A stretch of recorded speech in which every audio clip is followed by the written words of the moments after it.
Koreyadagi halal belgili go'shtlarni iste'mol qilsak bo'lamdi. Harom va shubhili go'shtlarni iste'mol qilishdan saqlanish uchun Avstraliyaga o'xshagan davlatlardan import qilingan halal belgili qo'shlangan kala, qo'y go'shtlarini iste'mol qilishga bo'lmaydi. Buning sababi tuvandikcha. Birinchi, bo'g'izlash jarayonida shariatga xilof ishlar ko'p yuz beradi. Ikkinchi, tok so'qtirilgan hayvon bo'g'izlashdan burun o'lib qoladi yoki tok bilan behush qilinib, shar'iy bo'g'izlangan taqdirdimi to'liq qansirmaganlikdan go'sht orasida iqitilib chikitilishi kerak bo'lgan harom qon qoladi. Uchinchi, Avstraliya qonuni hayvonni tokda so'qib behush qilmasdan bo'g'izlashni cheklaydi.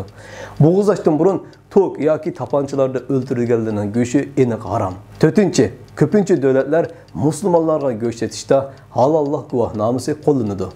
Ammo halollik guvohnomasi odatda pul topadigan yo'lga aylanib qolgan bo'lg'achqa, bu guvohnomalar ishonchsiz. 5. Koreyadagi halal belgisini saxta qilish vaqaliklari ko'p. Xulos qilib aytganimizda, Koreyada yashayotganlar musulmon qassoblar shar'iy bo'g'izlaydigan qushxona va do'konlarni izlab tepish kerak. Undaq do'konlar tepilmasa, o'zlari hamkorlashib shar'iy bo'g'izlaydigan sharoit hozirlashi lozim. Uni qilolmasa, bozordagi o'simlik va dengiz mahsulotlari bilan kifoyalansa bo'ladi. Qisqasi, bozorlardagi tokda yoki tapanchada va yoki boshqa usullar bilan behush qilinib o'ldirilgan ahvoli noaniq halal belgili go'shtlarni yegili bo'lmaydi. Alloh eng to'g'risini bilguchidir. Fatvoda doktor Abdulaziz rahmatulloh. Fatvoning texnik tafsiloti, aloqador dalil va izohatlar uchun Sajia to'g'riga murojaat qiling.